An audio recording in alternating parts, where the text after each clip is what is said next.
Assalamualaikum warahmatullahi wabarakatuh.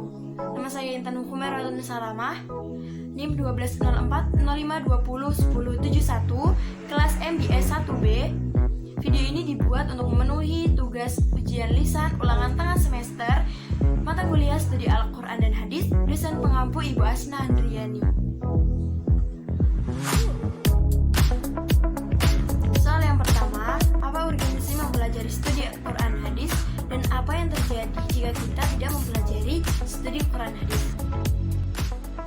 Urgensi mempelajari studi Quran Hadis ini adalah supaya kita mengetahui isi kandungan yang ada di dalam Al-Quran dan Hadis dan memahami lebih jauh mengenai apa itu Al-Quran dan apa itu hadis beserta dengan isi-isi dan seluk-beluknya. Maka dari itu, jika kita tidak mempelajari studi Quran dan Hadis, maka kita akan terjebak pada kebodohan dan tidak dapat membedakan mana yang hak dan mana yang batil. Soal selanjutnya, soal yang kedua, yaitu mengapa Al-Quran ini disebut sebagai mukjizat dan apa saja keistimewaan yang ada di dalam Al-Quran.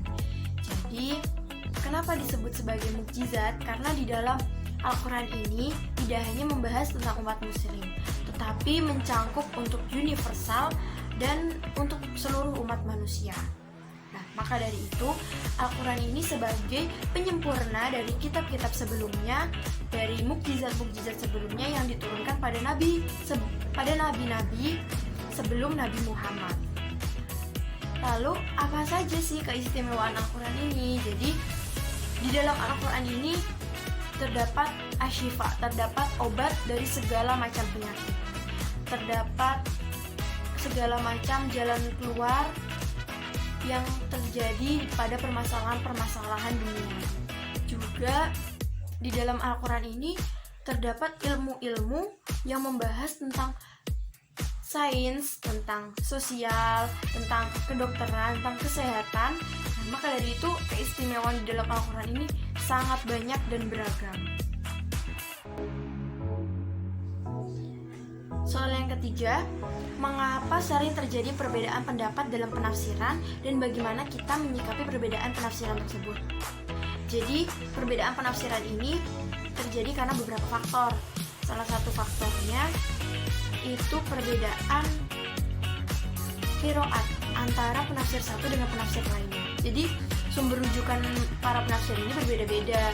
Jadi, ya wajar saja jika sering terjadi perbedaan-perbedaan pendapat tersebut.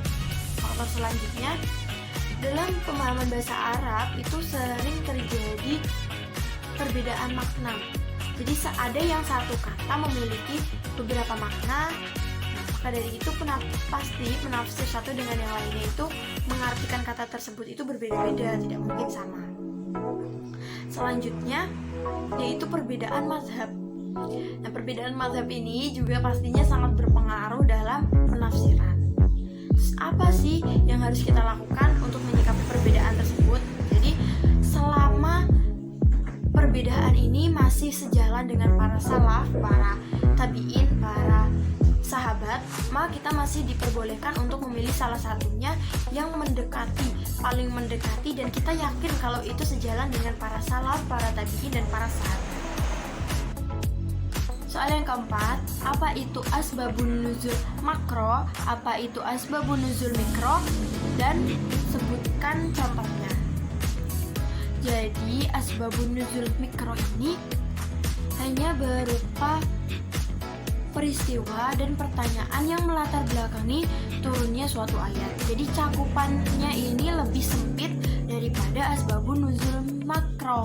Nah, kalau asbabun nuzul makro ini bukan hanya berupa pertanyaan dan peristiwa yang melatar belakangi turunnya suatu ayat, tapi juga mencakup kegiatan sosial yang terjadi pada peristiwa turunnya suatu ayat.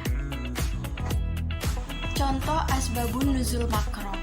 Nah, ini pernah terjadi pada Quran surat An-Nisa ayat 34 tentang nusyus. Jadi Ibnu Ashur ini pernah menarasikan kondisi sosial bangsa Arab pada masa itu, yaitu keras. Jadi wataknya itu keras. Jadi memukul bisa menjadi salah satu alternatif untuk menyelesaikan konflik keluarga.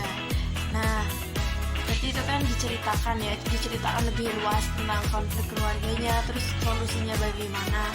Kalau asbabun nuzul mikro ini misalnya itu pada Lubabun Nuzul fi Asbabin Nuzul karya Asyuyuti yang berbentuk riwayat hadis atau tulisan. Jadi hanya berupa tentang peristiwa apa itu, terus pokoknya cakupannya ini tidak menyeluruh, jadi tidak sampai seperti asbabun nuzul makro. Apa yang disebut dengan nasih mansukh dan polemik adanya nasih mansukh tersebut. Jadi nasih ini berupa penghapusan atau pengutipan suatu ayat yang lama atau hukum syara' yang lama untuk digantikan dengan hukum syara' yang baru. Nah, kalau mansukh ini yaitu pemberian atau penambahan hukum syara' yang baru digunakan untuk menggantikan hukum syara' yang lama. Polemik adanya nasih mansukh ini terjadi pada Quran surat Al-Baqarah ayat 106. Persoalan yang sangat mendasar tentang nasih dan mansukh yaitu ketika ayat yang secara lahirnya kontradiktif dan tidak dapat dikompromikan, sehingga dihapuskanlah hukum-hukum syara' pada ayat-ayat terdahulu dan digantikan pada hukum-hukum syara' yang lebih baru. Yang dapat saya sampaikan, semoga nilainya memuaskan. Apabila terjadi salah kata dan pembahasan, saya mohon maaf yang sebesar-besarnya. Wabillahi taufiq wal hidayah. Wassalamualaikum warahmatullahi wabarakatuh.